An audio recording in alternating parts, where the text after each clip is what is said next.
We all know who Apple is. Majority of people in developed countries likely own a product of Apple or someone who does. They've been developing products since 1976, starting with the first product, the Apple I. Their products all the way up to the early 2000s had been very bulky and typically had a short lifespan. This meant that as they grew, they contributed largely to e-waste. Since Apple's large growth following the normality of Apple products and popularity in the early 2000s, they have been producing mass amounts of products.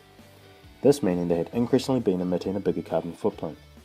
Around 2010, 3 years after the introduction of the iPhone and the year of the iPad, Apple had become so big in production they were distributing millions and millions of products. Then through manufacturing, transport, and new versions, Apple were contributing more and more towards e-waste, stepping further away from sustainability. With the growth in purchases, Apple had also opened many more stores, operated more manufacturing lines, and grown in office space by the plenty. These growths were driving Apple to have a much higher operational cost through energy.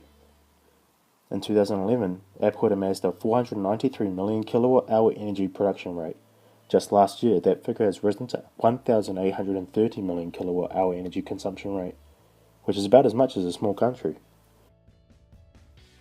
Over the last 2 decades, businesses are under the spotlight to be more sustainable to help fight climate change. This issue has led consumers to be more inclined to associate with companies that are environmentally friendly. Being an environmentally friendly and sustainable business is bigger than having recycling bins around the workplace or minimizing the use of plastic. It now includes focusing on energy usage, reducing greenhouse gas emissions, and incorporating the 3 R's: reusing, refurbishing, and recycling into the company's everyday systems. ICT in particular accounts for 3% of the world's greenhouse gas emissions. Greenhouse gas emissions are pollutants produced by energy sources, such as fossil fuels. One of the main pollutants produced by the energy is carbon dioxide, which is one of the main causes of global warming, and also the substance which companies are aiming to reduce their production of. This is where Green IT fits in. Green IT can be defined as a collection of strategic and tactical initiatives that directly reduces the carbon footprint of an organization's computing operation. Companies are striving to incorporate Green IT into their systems as an efficient and effective way of producing, using, and disposing of computers, IT systems, and servers in a way that has minimal effect on the environment.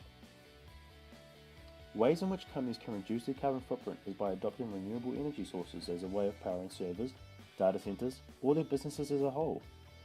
Renewable energy is energy derived from resources which naturally regenerate and are not perishable, such as biomass, water, wind, solar, and wave. Unlike fossil fuels, these sources of energy produce little to no greenhouse gas emissions, allowing businesses to reduce their carbon footprint immensely. As information systems have evolved, renewable energy sources have recently become capable of powering large amounts and have been put in practice as an example. Without information systems, the technology to actualize the methodology behind renewable energy providers wouldn't exist. So it is the information systems we can thank for allowing renewable energy to be a reality, and to give companies like Apple the ability to change to renewable energy. Apple have recognized the mass growth and the need for change when it comes to sustainability in their corporation. Apple had a goal to become 100% renewable energy operated and achieved that goal in 2014. They have 3 Apple solar farms, and even the new spaceship building, the Apple Park, has solar panels installed on its roof. Apple have incorporated the 3 R's of Green IT into their business really well to reduce e-waste. Apple have a refurbishment program where they revamp their products which have been previously returned due to defects and then resell them. With e-waste becoming a growing concern in modern society, it's a great initiative that Apple have introduced to sell refurbished goods, as it minimizes the e-wastage and all those toxic materials damaging the earth. It also makes good business sense, as it enables them to make extra money from goods that they have had returned back.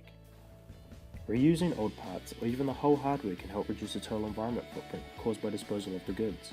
Hence, if it's not really necessary to purchase a new electrical device, keep on using the current ones for longer periods of time. Apple has initiatives for its customers where they buy old devices the customers aren't going to use anymore. This is to ensure electronics that aren't of need anymore are being disposed in an environmentally friendly way. Apple in more recent times have come up with more clever information systems, including a recycling robot called Daisy, which takes apart more than 200 iPhone devices an hour, removing and sorting components. Apple is a corporation which strongly believes everyone could do their bit to make this planet more sustainable for future generations, and this is shown by one of their mottos: to ask less of the planet, we should ask more of ourselves. Information systems have changed Apple's operations over the years, as they recognise how big of an impact their sizable company makes on their environment. Apple's 100% renewable energy goal applies to all of their facilities. including offices, retail stores, and data centers in 43 different countries. This goal was met in 2018, and still they continue to minimize usage. To produce the energy necessary to power Apple's facilities, they need to produce a lot of it themselves. Since 2011, Apple's use of renewable energy has reduced their carbon emissions by 54%, which equates to around 2.1 million metric tons of carbon dioxide. They did this by contributing a total of $2.5 billion to green bonds for environmental projects. Information systems have advanced to the stage it has become efficient to track energy usage within an organization and can put into perspective what changes need to be made.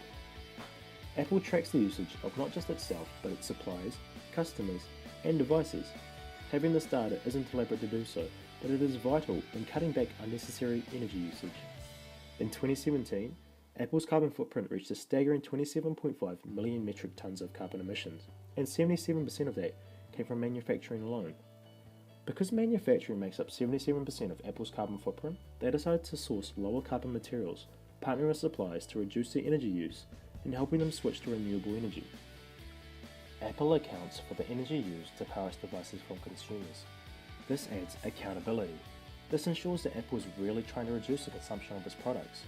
Apple constantly redesigns and makes advancements in their product's efficiency to reduce energy consumption.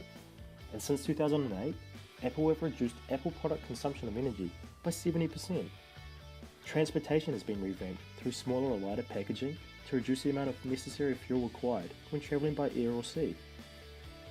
All these aspects are ways in which products of information systems have allowed corporations such as Apple to have the opportunity to largely reduce their carbon footprint.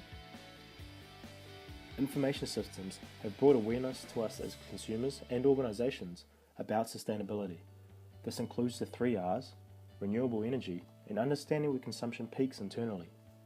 These components have all been adapted by Apple and has only changed beneficially for the consumer, as they are now an environmentally friendly organisation. But for Apple, they have controlled their carbon footprint, and they're still taking steps to reduce that footprint.